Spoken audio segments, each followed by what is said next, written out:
Welcome back. You're watching Hope TV News Watch. Now, as I said earlier on tonight, I'll be hosting the KCB RFC head coach, that is Oliver Mangeni, as well as Levi Amunga, KCB RFC player. Karibuni sana to the studio. Let me begin by you, Amunga. I mean, first of all, congratulations on winning the Kabeberi Sevens. How does it feel to add this victory to your impressive record in this year's National Sevens circuit? We are very much excited and grateful for the Almighty God for taking us all through to the finals and being able to win the game. We've been knocking all through. The first tournament we came fifth. The second one we went all through to the finals, but we came second. The third one we came fifth. Then eventually we were able to win it. And we are very happy and contented with what we got at the end. How did you manage to carry on the momentum from last season, because you won the National Sevens circuit, to this year? It has a lot to do with the quality of players that we have and the coaches, and trusting the process since we had already set the standards on what is working. It was just easy to come up and implement the setup that we have. The system is already working, so you just pick up from where you left and continue. Yes. Okay, Coach Mangeni, you've recently taken over from Curtis Olago, under whose leadership KCB has actually achieved massive success. From Kenya, 5 Kenya Cup titles, two National Sevens circuit titles, 5 Great Rift 10s, 3 Enterprise Cups, and many floodlit rugby titles. Have you approached filling such big shoes? Yeah, I would say that coming in to fill the shoes of the ranks of Curtis Olago, it's huge. But I believe Curtis has taken me through most of these processes. I've learned a lot from him. I've played under him. We've done so much. We've sweated, cried together. Jubilated together. And I feel I have learned so much from him that it will take a bit of time, and with the people I'm working with, I believe its success is not very far. We'll reclaim the glory that KCB has always had, and I believe going forward, we just need to tick the boxes one by one by setting up a culture, and a culture of winning again, and just setting up a high performance setup that will get us back to our winning ways. What are some of the elements maybe of Olago's leadership have you retained? There are a couple. So human is to error. There are things Olago maybe didn't do well. There are things, but there are massive things that Olago did so well for the club. And I always be grateful to him. I feel Olago made players believe they can play, and that is one thing that I'll take home. Just getting these players to believe that they can play. Once the player, it is in the head. It's your mental. Just having these players to your side. Yeah, so that is one thing that I take home from Olago. Any new approaches you've introduced maybe to the team since taking over? For me now, it's just setting up a culture. We've had a point where we've had players doing things and maybe coaches doing things just the Kenyaji way, and it does at times. It gives results, but it's not very consistent. So what we are trying to do is to get a corporate structure running, getting players very accountable. That is what we need to go by. Then by so doing, we'll get their mindset ready to play. But generally, it's just some paradigm shift when it comes to mindset and culture. Okay, Levi, how have the players responded to the change in leadership? There isn't much of a difference in the reaction since it's just like it's happening. Yeah. So it's a slow process in a change, but the players are taking it positively, and it's a big club. Yeah. Like I said before, since we already have systems that are working and have proved to work before. It's easier to slot in, and maybe if there's areas that need to be corrected, it's so easier to identify them and correct them. But from the players' perspective, they're responding positively, and they're happy to incorporate the new management. All right. And Coach, has there been any significant adjustments maybe in the team's dynamics since you took over? Yeah, there are normally, you know, change is inevitable, and there are things that we have to do right for us to realize some success in the future. So we've had a few adjustments in the coaching team. We've had a few adjustments in the playing unit. Yeah. So we've gone leaner with our technical bench this time round, from 12 to 9. Yeah, from 12 to 9. Initially we had around 70 players. We've gone with 60 this time round. So it is on budgetary constraints and just trying to not to carry dead weight. All right. Yeah. And Levi, let me just pick your mind on your journey, you know, in the 2024 National Sevens Circuit. Maybe what are some of the key challenges and highlights so far in the National Sevens Circuit? The key challenges were one of the most key challenges that we faced was a slow start. We've never started slow the way we started, because we started 5th on the first tournament.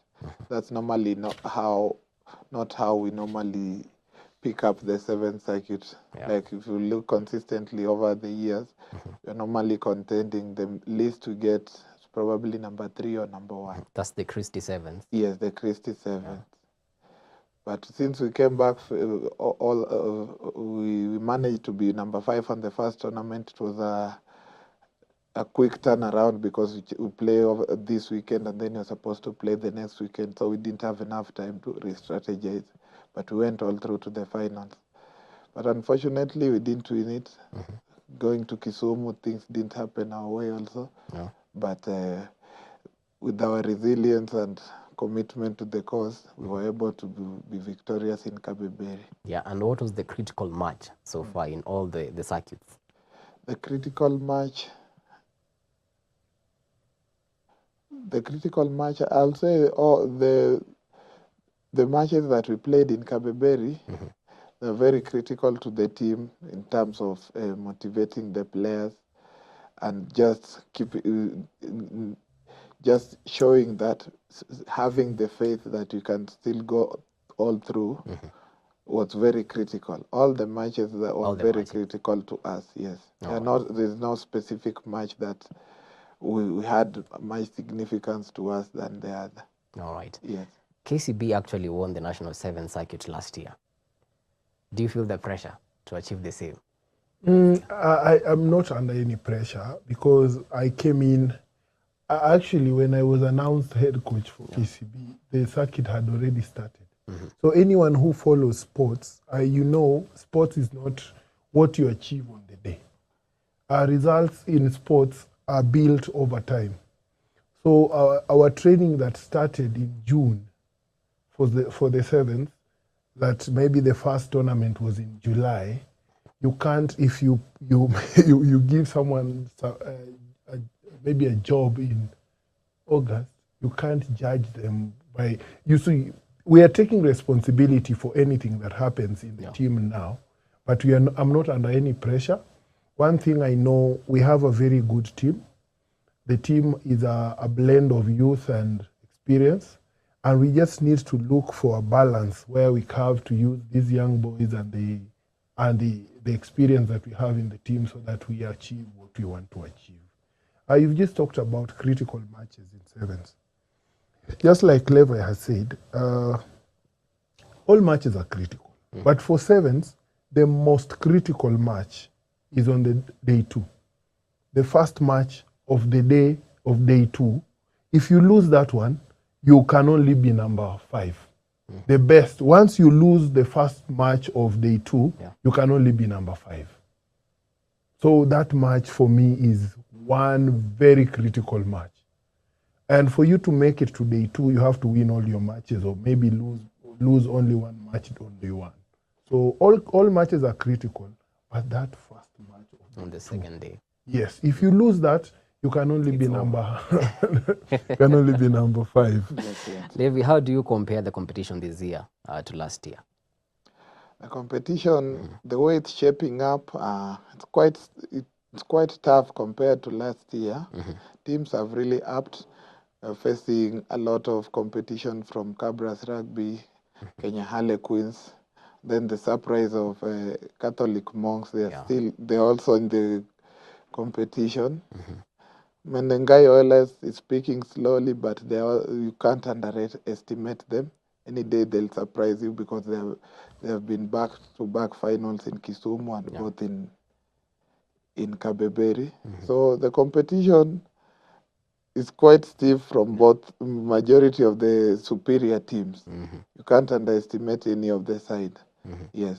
And coach, which team has posed the biggest challenge maybe to KCB RFC in this year's circuit? I would say it's Harlequins. It is a team that we've lost to more than once. And you see, if you look at what is happening at Harlequins now, it also has Harlequins has a very good team. They're young, they're very energetic, very hungry, enthusiastic. They just want to win. And that is a team that people should watch out for the future, even when the 15th season starts. It's a very good team. Okay, you've talked about things being done in a quote-unquote Kienyeji way. Yeah. Maybe since you came, what has been the training been for the team? Any changes? For me, we've had a challenge of attendance and accountability, and I'm just looking at having players in to train. You see, when I talk about Kienyeji way, I look at someone, I see clubs around where, especially the community clubs, where people don't show up for training, but probably by Friday night, someone gives you a call.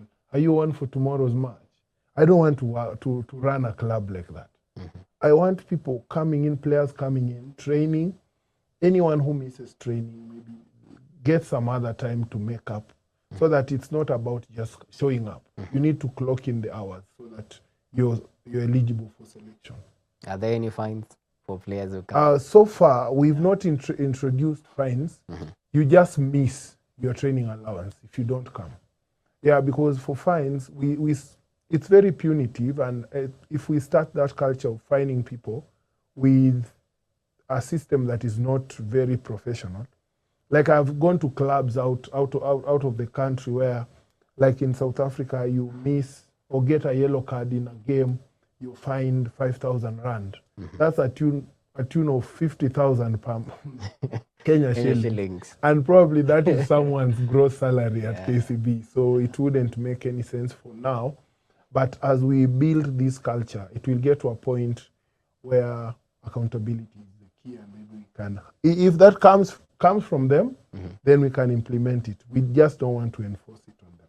All right. Levi Amunga, take us through maybe your normal day as a rugby player at KCB RFC. How do you prepare mentally, physically for the matches? For the matches, in terms of preparation on a normal day for the matches, first of all, you have to know who you're going to play against. From there, a lot of things follow up, because different teams play differently. So when you know the opponent, you can prepare specifically for the opponent. But before you get to the opponent, you have to prepare yourself first. So you make sure you get enough rest. After getting enough rest, you have to tick the box of nutrition. Make sure you have something good to eat, so that you fill your stomach and be ready for the match. Have everything ready, whatever you need for the game, your boots, your bikers, your gum shields, everything, because these are the things that are going to assist you. Pack them earlier, so that when you leave, you're going to the training, you have them, and then understand what you're going to do, so that what is required from you, so that you are able to execute at 100%. When you focus on them, you can focus on them, what you are supposed to do, and then how you are supposed to help the team, because that's very important. When you get them, and then make sure you're in the right state of mind, avoid a lot of distractions, not talking to everyone, go to what works with you. If it's music, just take separate from other people, do music. If you enjoy talking to a friend, just do that. And like personally for me, I enjoy music. So when it gets to almost the game time, you just separate yourself, do music. Yes, and start preparing. All right. Slowly by slowly. Coach, what apart from the physical training, maybe any mental training for the players before the match? Yeah, so we first test them mentally through training. Yeah, we stretch them to the limit. You want to test their mental, and we used to have a psychologist who used to talk to them about their psychological issues, how the mental toughness. And you see, with rugby, such a tough sport, you need to be mentally prepared. So we've been having a few mental talks, and we'll have them continuing. Initially, we had someone come to talk to them about resilience and just how to be tough mentally when the going gets tougher. Yeah, so that is something we're also considering to continue. All right. Yeah. Okay, and Driftwood Sevens taking place this weekend. And we also have the Prinsloo Sevens. Two remaining circuits. As the coach, what are your goals for the remainder of the National Seven circuit? Yeah, so the bar has been raised by them.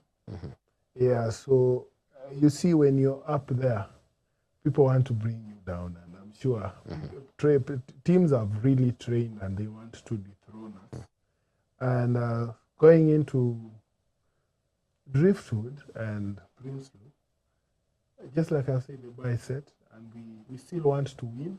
For us to stay on top, we have to win all the two.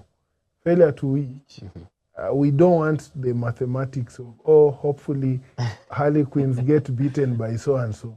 What we normally say is, kila mtu ashinde game zake. All we need is to win both, so that we stand a chance. All right. Yeah. And Levi, what's your personal goals for the remainder maybe of this national circuit? My personal goals are to bring my best. I haven't been at 100% in terms of performing for the team and helping out the team. And I'm sure if I bring my 100% to the team and then I combine it with the effort of others, we will emerge victorious in the end. All right. Yes. And Coach, KCB RFC has been one of the most consistent rugby clubs that we have in the country. And there are many actually upcoming teams aspiring to reach the level of success of KCB. Maybe what advice will you give those teams aspiring to reach that level? Yeah, first, one thing I think KCB has been very advantageous with is just a culture. And if you have a winning culture, you see, there are people who say, oh, KCB are just winning because they have money. They're actually being supported by KCB. Yeah, and I feel it's not KCB only that has been supported and gotten success. There are teams that have gotten corporate sponsorship, but they have never, they went down. I just feel there is that culture that for a team, for a club to stand out, it has to be very consistent, and everyone should follow it. Yeah, I've seen teams out here that had the money, but they don't perform. So I feel, first I would just want to thank KCB group as a whole for sponsoring the team. And for teams that are maybe struggling, I think it's just that aspect of proper governance and culture, that corporate culture.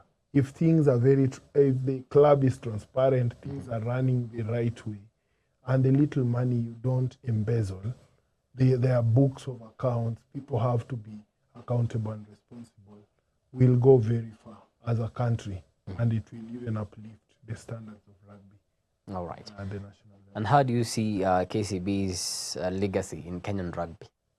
Yeah, KCB's legacy in Kenya rugby. I think KCB, after it's relatively newer compared to other teams like Nondis, but I feel it will, with the continued support from the sponsors, the fans, our fan base is now grown.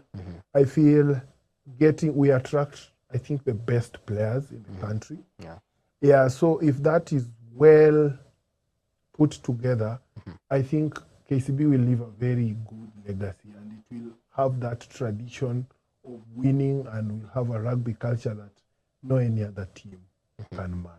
And what do you hope to achieve in the long run at KCB? Okay, in the long run at KCB, we want, as a person, I want to leave that legacy of having brought players to believe in themselves, brought that culture, or that corporate culture where players are very accountable, they are very responsible for their actions, they know what has brought them to play rugby. And once that is in order, trophies will come. Trophies will come because I just want players to bring their A game. And that is just being accountable.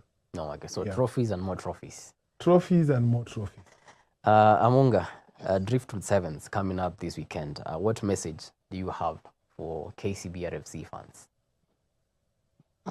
First, I'd like to thank them for being with us all through the 4 tournaments that we've had so far, through the ups and downs. They've been there, and we have to be grateful for them for that. As we head to Mombasa for the Driftwood Sevens, I would urge them to continue supporting us the way they have done, and we promise them that we will do our best to make them proud. All right. Yes. And coach, message to the fans. Okay, like I have always said, for Sevens, our fans are the 8th player. Anytime you always want an extra player on your team, right? Yeah, for the 15th, they're always the 16th player. Yeah. So first, just to thank them and their unwavering support. Let them continue supporting this team. This team has a huge potential, and there's a reason they are supporting us, because just the same way people support the biggest brands. People support Arsenal, and yeah. So let's just thank them and ask them to continue supporting us. We'll do our best. I know at times we let them down, but we always put our best foot forward. Do you promise them a win in the remainder of the fixtures? Yes, that is all we promise. Yeah, we always step in any field to win. Yeah, so that is the first goal. Thank you so much. That has been KCB RFC head coach Oliver Mangeni, as well as Levi Amunga, a player of the KCB RFC, as they shed light on the National Sevens circuit, and we wish them all the best in the remainder of the circuits. Thank you. Thank you so much for making time to watch Hope TV Newswatch. We come to the end of our news bulletin tonight. On behalf of the amazing team that made this bulletin a success, have yourselves a blessed night. My name is Kennedy Kimani.